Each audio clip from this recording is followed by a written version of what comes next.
प्रवासी भारतीय दिवस की कल्पना 2001 में अटल जी की सरकार ने की थी।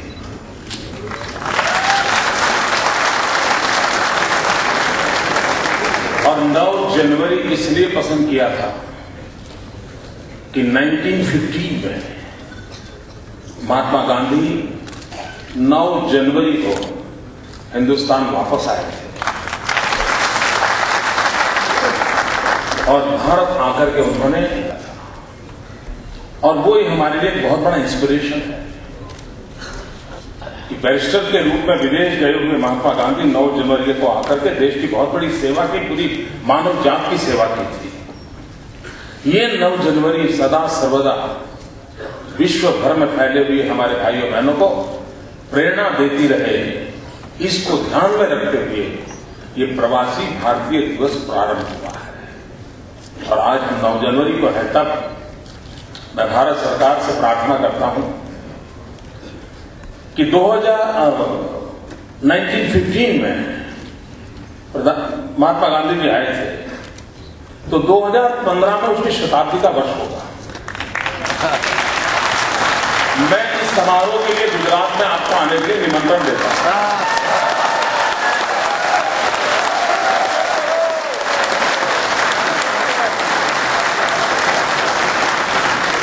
क्योंकि वे वापस गुजरात आए थे और बहुत ही अच्छा ओकेजन होगा कि 9 जनवरी 2015 को प्रवासी भारतीय दिवस महात्मा गांधी की भूमि गुजरात में हो। तो मेरा आप सबको भी निमंत्रण है और मैं विश्वास करता हूं, जैसे रवि जी ने अमेरिका में एक डिसीजन ले लिया था, तो जयपुर में वो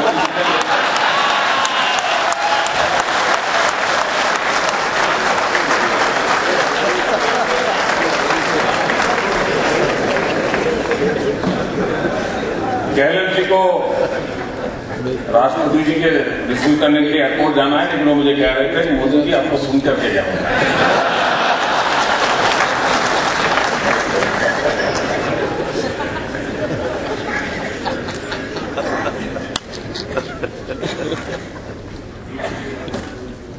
मतलब भारत का विकास ये हम सबका सपना है। यहां बैठे हुए हर व्यक्ति की इच्छा ये है कि हमारा देश सुखी समृद्ध हो, हिंदुस्तान का हर कोना आम आदमी की आशा अपेक्षाओं से पूर्ण करने का सामर्थ्य रखने वाला बने, ये स्वाभाविक हम सबकी इच्छा है। जो जहां है उसने उस सपने को पूर्ण करने का प्रयास करना होता है। अगर कोई नगर का अध्यक्ष है, वहां काम करता है, तो उसको वहां पर उस मिजाज से काम करना होता है ताकि वो देश की भलाई में काम आए।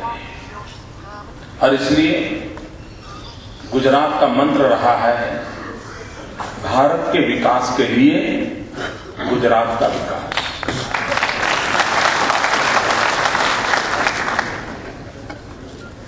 तो इस विजन के साथ गुजरात ने विकास यात्रा को बल दिया है। कई क्षेत्र ऐसे हैं, इतने कम समय में इस विषय को बताना जरा कठिन भी जाता है। और कभी कभी मेरा जैसा व्यक्ति कुछ लिखना पढ़ना जानता नहीं, कि मैं कुछ कागज वगैरह लाता नहीं। महापुरुषों से सुनता हूं, उसी पर बोलने का मन कर जाता है।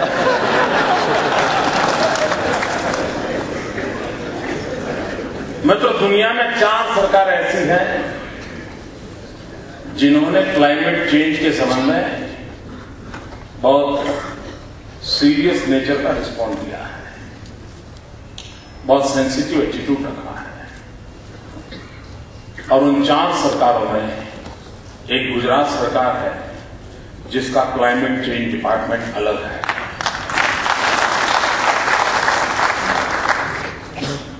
रिन्यूएबल एनर्जी के क्षेत्र में गुजरात ने बहुत बड़ा इनिशिएटिव लिया है। अभी मेरा काम यहां मैं राष्ट्रपति का मेहमान हूं,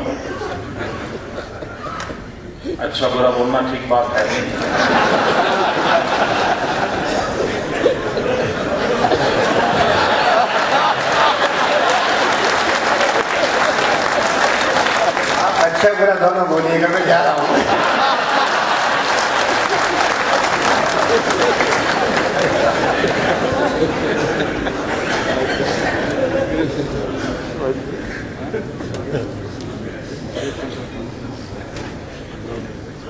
हम सोचते कैसे हैं, हमारी काम करने की दिशा क्या है, उसको अगर आप समझेंगे तो ध्यान में आएगा कि एक बार मैं प्रधानमंत्री से मिलने गया था और मैंने उनसे एक विषय का स्पर्श किया था और बेनजीर भुट्टो की हत्या के बाद ही हमारी मीटिंग थी, तो उस प्रकार के विषयों की चर्चा थी। तो मैंने उनसे एक विषय रखा था कि ये भारत पाकिस्तान की सीमा पर हम राजस्थान और गुजरात के बॉर्डर पे फेंसिंग का काम कर रहे हैं, लेकिन वहां की भूमि की स्थिति ऐसी है कि लंबे समय तक ये फेंसिंग टिकती नहीं है। और गुजरात में जिस जैसे आप जाते हो तो वहां की जमीन ही ऐसी है कि आज की कितनी टेक्नोलॉजी कितना ही अरबों खरबों खर्च करे, वो 1-2 साल में इरोजन हो जाता है और सारा नुकसान हो जाता है। तो हमने उनको सुझाव दिया कि गुजरात और राजस्थान सोलार रेडिएशन में बहुत अच्छी नेचुरल गिफ्ट है हमारे पास। क्यों न हम राजस्थान और गुजरात की सीमा पर 5 किलोमीटर की चौड़ाई पर एक बहुत बड़ा सोलार पार्क बना लें। जमीन की किल्लत नहीं होगी, वहां तो जमीन ही जमीन पड़ी है, सूर्य अपने आशीर्वाद दे रहा है और बीएसएफ के जवान वहां बेचारे दिन रात वो सूखेपन में जिंदगी गुजारते हैं, उन्हीं का एक डिपार्टमेंट बना दिया, वही इस काम को कर रहे हैं। और राजस्थान और गुजरात और देश को बिजली मिलेगी। प्रधानमंत्री इतने प्रसन्न हुए थे, लेकिन जैसा आप जानते हो मेरी हर बात प्रसन्नता से आगे बढ़ती नहीं है।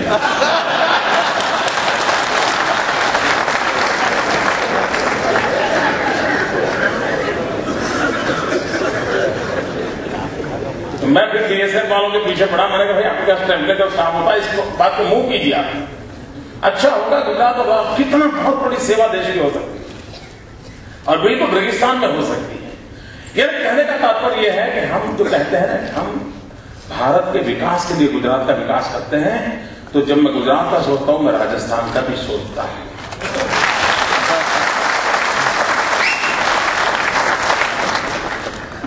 अशोक गहलोत जी सोलार एनर्जी की सफलता के विषय बता रहे थे। मैं तो हिंदुस्तान में गुजरात पहला राज्य था जिसने सोलार पॉलिसी बनाई और भारत सरकार ने बाद में फुल स्टॉप कॉमा के साथ उसको स्वीकार किया, लेकिन रेट में गड़बड़ कर दिया। अब हम पक्के हम गुजराती हैं तो हम बिजनेस जानते हैं, हमारे ब्लड में बिजनेस होता है। तो हमने सोलार एनर्जी का परचेजिंग रेट रखा था 13 रुपया, भारत सरकार ने ऑफर कर दिया 19 रुपया। अब आप लोग मेरे यहां क्यों आएंगे, जहां 19 मिलेगा वहां जाएंगे। लेकिन भाइयों बहनों, मैं गर्व के साथ कहता हूं वो और कोई कहीं नहीं गया, मैं 13 रुपया देता था तब भी गुजरात आए। और आज गुजरात सोलार एनर्जी का ग्लोबल कैपिटल बना है। हम क्लिंटन फाउंडेशन के साथ 3000 मेगावाट का सोलर पार्क ऑलरेडी हमारे यहाँ काम चल रहा है। एंड ऑफ दिसंबर हम already 500 megawatt solar power generate कर चुके हैं। अभी गहलोत साहब 75 मेगावाट का बता रहे थे। और विद इन 3 months हम वो करीब 750 मेगावाट से ज्यादा बिजली जो हिंदुस्तान और एशिया और दुनिया में किसी एक लोकेशन पर सबसे ज्यादा बिजली पैदा करने वाला सोलार सेक्टर का हमारा काम हुआ। लेकिन हम इस काम को वहां अटकते नहीं है। हम लोगों को, हम जिनसे भी बात करते हैं, हम कहते हैं भाई आप मेरे यहां आए और सूरत से बिजली उठा करके ले जाएंगे तो मेरे यहां नहीं चल सकता। आपको आना होगा तो सोलार इक्विपमेंट की इंडस्ट्री डालनी पड़ेगी। ये सोलार इक्विपमेंट इंडस्ट्री का मेरा आग्रह इसलिए है क्योंकि पूरे हिंदुस्तान में सोलार सेक्टर को सस्ते में अगर करना है तो हमने इन हाउस मैन्युफैक्चरिंग सेक्टर को बल देना पड़ेगा। और मैं मानता हूं मित्रों कि गुजरात को सोलर एनर्जी मिलेगी, लेकिन पूरे देश को सोलर सेक्टर का बहुत बड़ा बूस्ट मिलेगा। हमारी एक पॉलिसी, यानी भारत की स्थिति को कैसे बदलते हैं, इसमें आपको ध्यान रखना होगा। अभी एनर्जी सेक्टर की बात अशोक जी कर रहे थे। मित्रों, मैं जब 2001-2 में जब मुख्यमंत्री बना था, तब मेरे यहां 2000 मेगावाट बिजली में कमी थी, शॉर्टफॉल था हमारा 2000 मेगावाट। और उस समय लोग मुझे कहते थे कि मोदी जी कम से कम शाम को खाना खाते समय तो बिजली दो, डिनर के टाइम पर बिजली दे दो। ये मेरे गुजरात का हाल था। हिंदुस्तान में आज भी कोई वैसा ही हाल है।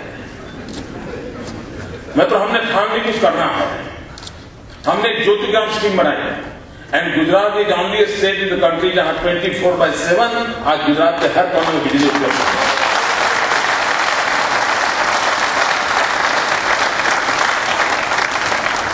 कोई गांव ऐसा, मेरे यहां बिजली जाना ये लोगों के लिए सरप्राइज विषय होता है। बिजली कभी जाती है क्या? कोई मानने को तैयार नहीं है। और राज्यों में बिजली आना सरप्राइज होता है।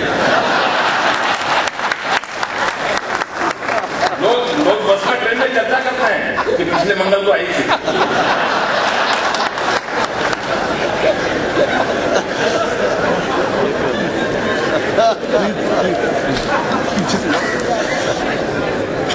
मैं तो 2001-2 में हमने यात्रा शुरू की थी, जब 2000 मेगावाट हमारा शॉर्टफॉल था। आज मित्रों राजस्थान के पास 8-8.5 हजार मेगावाट बिजली है राजस्थान के पास। गुजरात के पास 4000 मेगावाट सरप्लस है। हम और राज्यों को देते हैं बिजली। और 2012 के अंत में करीब हम 7000 मेगावाट सरप्लस हो जाएंगे। यानी 5-7 राज्यों की टोटल एनर्जी होगी, उससे ज्यादा एनर्जी सरप्लस हमारे अकेले राज्य में। मित्रों, हमारे यहां माइथोलॉजी में कल्पना है सूर्य के 7 घोड़ों की। 7 घोड़े सूर्य को रथ को ऊर्जा के रथ को चलाते हैं, ऐसे माइथोलॉजी में कहते हैं। मित्रों, मेरे यहां तापी का किनारा है, वहां 30 किलोमीटर के रेंज में उन 7 घोड़ों पर सवार ऊर्जा है। तापी नदी के किनारे पर सूरत के पास वहां न्यूक्लियर एक घोड़ा है, गैस बेस्ड एनर्जी दूसरा घोड़ा है, बायोफ्यूल पर चलने वाला तीसरा घोड़ा है, सोलर एनर्जी वाला घोड़ा है, गैस बेस्ड वाला है, थर्मल वाला है, हाइड्रो वाला है, विंड वाला है। एक भी बिजली उत्पादन का सोर्स ऐसा वहां नहीं है कि जहां तापी के किनारे पर 20 किलोमीटर के रेडियस में ये सारे बिजली के कारखाने न लगे हो और हमारे यहां बिजली पैदा हो।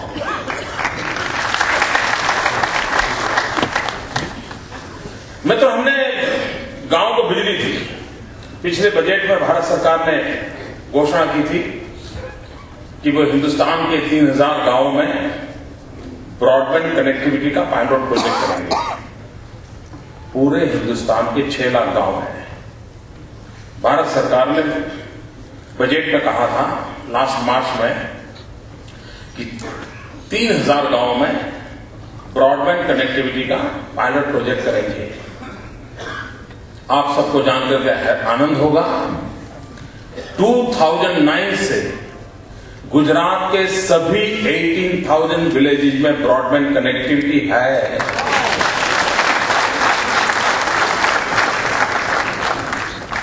मित्रों, विकास का रेंज क्या है, दायरा क्या है, स्पान क्या है, कैनवास क्या है, इसका आप अंदाज कर सकते हैं। अभी गहलोत जी जो कह रहे थे, वो जो उनका सौभाग्य मिला है वो भाग्य मुझे नहीं मिला।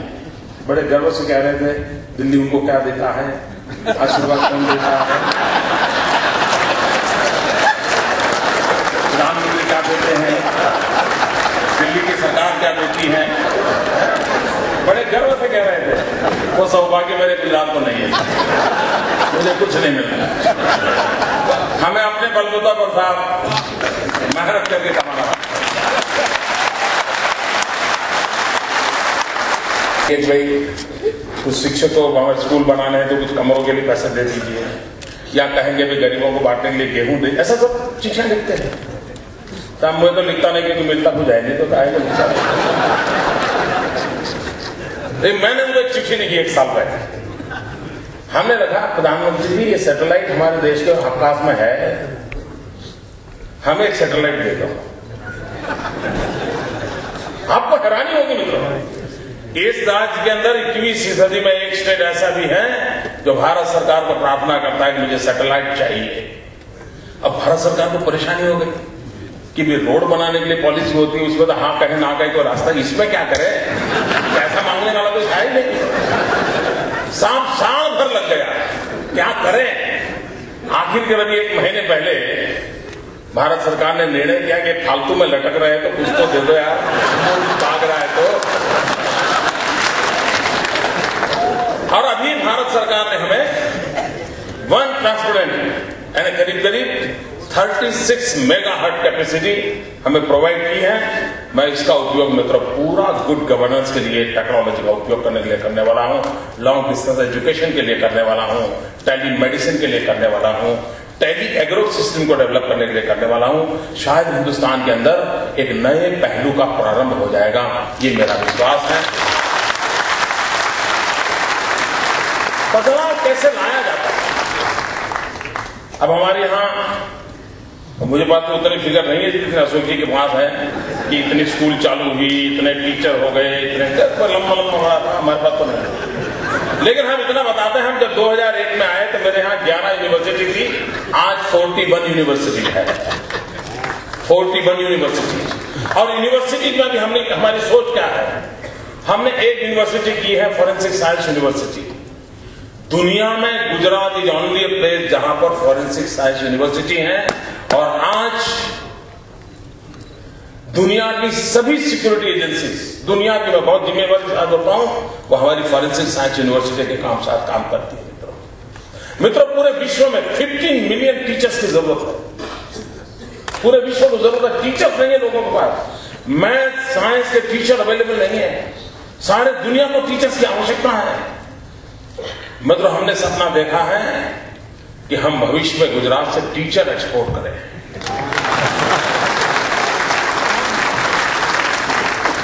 अगर हिंदुस्तान विश्व का युवा देश है तो इस युवा शक्ति को भारत के भाग्य को बदलने के लिए काम में लाना है, तो रास्ता क्या होगा? मित्रों आप गए होंगे, दुनिया के साथ आपका पाउंड और डॉलर का संबंध आया होगा। मित्रों जब मैं टीचर भेजूंगा पूरे विश्व के साथ मेरा सांस्कृतिक नाता जुड़ जाएगा और मेरे टीचर में दम होगा जो दुनिया को अपने अंदर समेट लगा। आने वाली पीढ़ियों को जन्म देगा मेरा हिंदुस्तान का टीचर, विश्व की आने वाली पीढ़ियों का जन्म देगा। डॉलर और पाउंड जो काम नहीं कर सकते वो टीचर कर सकता है। और भारत को अगर विश्व की महासत्ता बनना है तो उसने हर कोने में जाने की कोशिश की। और हमने Indian institute of teachers education एक अलग यूनिवर्सिटी बनाई है, and we are first in India जिसने टीचर्स के लिए अलग यूनिवर्सिटी तैयार की है जो टीचर तैयार करेगी और हम दुनिया में टीचर एक्सपोर्ट करेंगे। और आज बड़ी बड़ी कंपनियों के लिए, सीईओ के लिए जैसे कैंपस इंटरव्यू होते हैं, 3 करोड़ के लिए ले जाते हैं, 2 करोड़ में मांग होती है IIM में।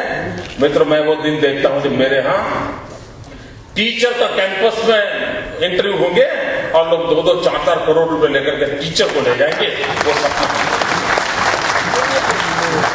मित्र मैं विदेश के लोगों से मिलता था, उनकी छोटी छोटी बातों को जब सुनता था तो उनकी कठिनाइयां वो कैसे दूर करे। एक बार मैं ट्रिनिडाद गया था, तो वहां किसी व्यक्ति का स्वर्गवास हुआ था, एक बड़े वरिष्ठ व्यक्ति का। मैं वहां चला गया तो भारतीय थे। अब वहां आते हुए मैं कहीं उनकी कठिनाइयां समझ रहा था। आज जहां भी हिंदुस्तानी लोग गए हैं दुनिया में, सबने कहीं कहीं मंदिर बनाया है, सबने बनाया है। और वहां भी हमारे हिंदुस्तान के स्वभाव जैसा है वैसा हर जाति ने अपना दूसरा मंदिर भी बनाया है। एक मंदिर से चलता नहीं, इसका एक मंदिर अलग होगा, उसका हर जितने भगवान यहाँ है वो सारे भगवान अब वहां भी पहुंचे हैं, लेकिन पुजारी नहीं है। इमारत है, परमात्मा परेशान है, पैसे हैं, परमात्मा खुश कैसे करे। मित्र हमने एक छोटा काम किया, हमने Indian institute of temple management खड़ा किया, पुजारियों को तैयार किया और आज 15 देशों में मैं पुजारियों को एक्सपोर्ट कर चुका हूं।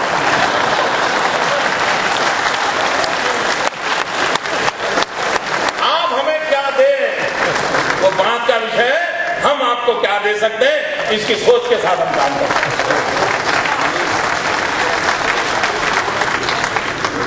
मित्रों, गुजरात ने विकास की नई ऊंचाइयों को पार किया है। 2008 पूरा विश्व रिसेशन के चक्कर में पड़ा हुआ था, बड़ी चिंता थी लोगों को, क्या होगा, रिसेशन के चक्कर का प्रभाव भारत पर कितना होगा। मैंने प्रधानमंत्री को आग्रह किया था कि एक राउंड टेबल कॉन्फ्रेंस कीजिए जिसमें अर्थशास्त्री हो, पूंजी निवेशक हो, गवर्नमेंट पॉलिसी मेकर्स हो, एक राउंड टेबल कॉन्फ्रेंस हो और हम 2008 के उस रिसेशन को, इस संकट को अपॉर्चुनिटी में कैसे कन्वर्ट कर सकते हैं। खैर, सुझाव उनको अच्छा लगा। बाद में क्या हुआ पता नहीं, लेकिन हम इंतजार नहीं कर सकते, हम इंतजार नहीं कर सकते। हमने गुजरात के अंदर इनिशिएटिव लिया और भाइयों बहनों, रिसेशन के उस जमाने में हमारा जो ग्लोबल इन्वेस्टर समिट था, दुनिया के 100 देश के लोग आए थे। दुनिया का जिसको हुजबू कहे वैसे सब लोग मेरी गुजरात की धरती पर थे और 2 दिन के उस कार्यक्रम में $450 बिलियन का इन्वेस्टमेंट एमओयू साइन किया था। हमने उस संकट को हमें अपॉर्चुनिटी में कन्वर्ट कर दिया, क्योंकि इस संकट का जवाब यही था कि अगर हमारे पास मैन पावर है और चीप लेबर की व्यवस्था है और हम लो कॉस्ट मैन्युफैक्चरिंग को फोकस करते हैं और इंफ्रास्ट्रक्चर को बल देते हैं, तो हम इकोनॉमी की इस अवस्था का फायदा उठा सकते हैं। मित्रों, आज फिर एक बार दुनिया के सामने रिसेशन का प्रॉब्लम आया है। मैं मानता हूं भारत इनिशिएटिव ले, अगर भारत इनिशिएटिव लेता है तो दुनिया की इस ताकत को हमारे साथ मोड़ सकते हैं और हम हर संकट को अपॉर्चुनिटी में कन्वर्ट करने की कोशिश करते हैं। मित्रों, नैनो को संकट आ गया था कलकत्ते में, हमने अवसर में पलट दिया। 1 साल के भीतर भीतर मेरे यहां नैनो चल पड़ी और मित्रों, नैनो में वो दम है छोटी, लेकिन उसकी पूंछ इतनी लंबी निकली कि आज मारुति कहो, फिजोर तो जो भी बड़े बड़े नाम कहो, सारी कंपनियां गुजरात में आ गई हैं and with in A decade 5 million car मेरे गुजरात में प्रोडक्ट होगी। 5 मिलियन कार।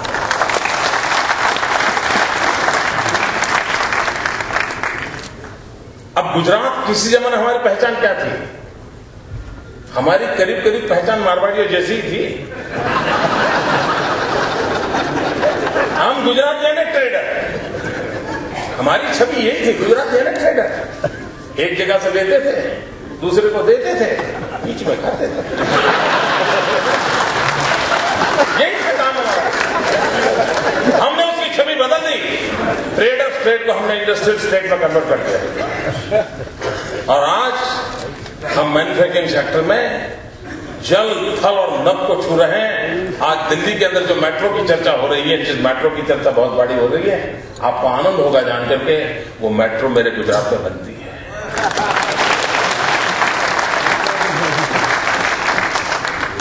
हम जल, थल, नभ इन तीनों क्षेत्रों को छूने की दिशा में आगे बढ़ रहे हैं।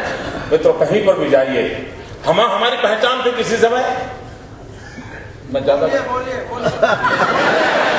जाते थे शिप ब्रेकिंग यार्ड के लिए। दुनिया का सबसे बड़ा शिप ब्रेकिंग यार्ड हमारे यहां था और हमें बड़ा गर्व था, लेकिन हम सोच रहे थे गर्व करते करते कितने दिन निकालेंगे। राणा प्रताप हमारे यहां हो गए, शिवाजी हमारे यहां हो गए, यही करते रहेंगे क्या? अरे कुछ अभी तो करो भाई। और इसलिए भाइयों बहनों, हमने शिप ब्रेकिंग में से दुनिया से हम शिप रिपेयरिंग की ओर जाएंगे और हम अब शिप बनाने की ओर चल पड़े हैं। और मेरा सपना है मित्रों, दुनिया की शिप की जो रिक्वायरमेंट है नियर फ्यूचर में 5% कंट्रीब्यूशन मेरे अकेले से गुजरात से हो, इस सपना देकर आज कोरिया 40% कंट्रीब्यूशन कर रहा है शिप बनाने में। इतना छोटा सा देश दुनिया में 40% करे। हमारे पास स्टील है, हमारे पास स्टील है और ये सबसे ज्यादा नौजवानों को रोजगार देने वाला क्षेत्र है। शिप बनाने में कोई बड़ा स्काई रॉकेट इंजीनियरिंग की आवश्यकता नहीं होती, हम उस पर बल दे रहे हैं। अभी भारत सरकार ने एक सर्वे निकाला है, अपना हिसाब किताब दिया है देश को, और भारत सरकार ने कहा है कि हिंदुस्तान में गत वर्ष रोजगार देने वाले किस राज्य का क्या योगदान रहा है। भाइयों बहनों, आपको जानकर आनंद होगा पूरे देश में जो लोगों को रोजगार मिला, नौजवानों को, उसमें भारत सरकार के मुताबिक 72% अकेले गुजरात में है, 28% में हिंदुस्तान। मित्रों, हम गुजरात के लोग एग्रीकल्चर सेक्टर में राजस्थान की बराबरी करते हैं। अकाल बारिश नहीं, ये राजस्थान की हालत, गुजरात की हालत एक। मित्रों, हिंदुस्तान का एग्रीकल्चर ग्रोथ 3% नहीं पहुंच पा रहा है। पिछले 10 साल से 4% का टारगेट होता है, 3% तक नहीं पहुंच पाते हैं। भाइयों बहनों, आज गुजरात का एग्रीकल्चर ग्रोथ पूरे इस डेकेड का 11% है, 11% एग्रीकल्चर ग्रोथ। और मित्रों, मैं दावे से कहता हूं, अगर आप यूरोप में ये हमारे मित्तल जी अगर भिंडी की सब्जी खाते होंगे, मैं विश्वास से कहता हूं लंदन में भिंडी मेरे गुजरात की होगी।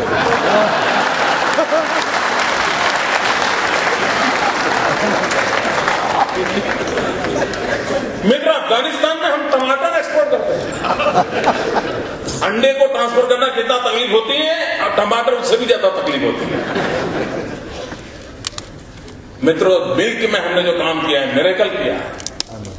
इस एक दशक में 60% बढ़ोतरी हुई है मेरे मिल्क प्रोडक्शन में।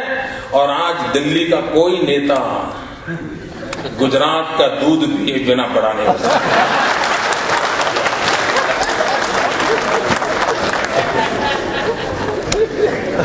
मैं तो सिंगापुर, यूरोप, हम दूध भेजते हैं दुनिया को। मित्रों, दुनिया को बदला जा सकता है। हम एक ऐसा प्रदेश है, जैसे हमारे अर्जुन मुंडा बड़े भाग्यशाली हैं, इतनी संपदा है उनके पास, कुदरती संपदा इतनी है कि ऐसा भाग्य बहुत कम लोगों को मिलता है। हिंदुस्तान की सबसे ज्यादा कुदरती संपदा ये मालिक बैठे, और हम ऐसे हैं, हमारे पास कुछ नहीं है। मुझे कोयला चाहिए तो भी बाहर से लाओ, मेरे यहां नमक के सिवा कुछ नहीं है। लेकिन मुझे इतना विश्वास है, मेरे बिना आपकी गाड़ी चल नहीं सकती, नमक के बिना कुछ नहीं चल सकती। हमारे पास डायमंड की एक भी खदान नहीं है, लेकिन दुनिया का 10 में से 9 डायमंड हमारे यहां तैयार होता है। दुनिया के 10 में से 9। और दुनिया के कोई भी व्यक्ति जो डायमंड पहनता होगा, मैं दावे से कहता हूं उसके शरीर पर जो डायमंड होगा, उस पर मेरे गुजराती का हाथ लगा होगा। ये स्थिति हमने पाता है। मित्रों, विकास की नई ऊंचाइयों पर ले जाया जा सकता है। ये भारत बहुरत्ना वसुंधरा है। हमने सोचना होगा भविष्य के लिए। अगर लोगों को लगता है कि 20वीं सदी एशिया की सदी है, तो डिबेट ये होता है कि चाइना की सदी होगी, हिंदुस्तान की सदी होगी। 120 करोड़ लोग अगर संकल्प करें कि हिंदुस्तान की सदी हो सकती है, तो हो सकती है। मित्रों, 3 चीजों की और बल देने की आवश्यकता है, जो हमेशा कहता हूं, 3 चीजों पर बल दें हम। एक स्केल, दूसरा स्पीड, और तीसरा स्किल। अगर इन 3 पिलर पर हम बल दें, हमारे छोटे छोटे स्केल पर काम करने की सोच को हम बदले, हम जिस तेज गति ठंडे धीरे धीरे धीरे करके उसको बदले, स्पीड बनाएं। और हमारे मैन पावर में स्किल चाहिए, हमारे यूथ पावर में स्किल चाहिए। स्किल, स्केल एंड स्पीड, इन तीनों को मिलाकर के हम अगर नया हिंदुस्तान बनाना चाहते हैं, तो देखते ही देखते हमारी आंखों के सामने बन सकता है। और मैं सपना गुजरात के अनुभव के बाद देखता हूं कि गुजरात जैसे सब राज्य प्रगति करके इस भारत मां की बहुत बड़ी सेवा कर सकते हैं। आप सबके बीच आने का अवसर मिला, मैं आपका आभारी हूं।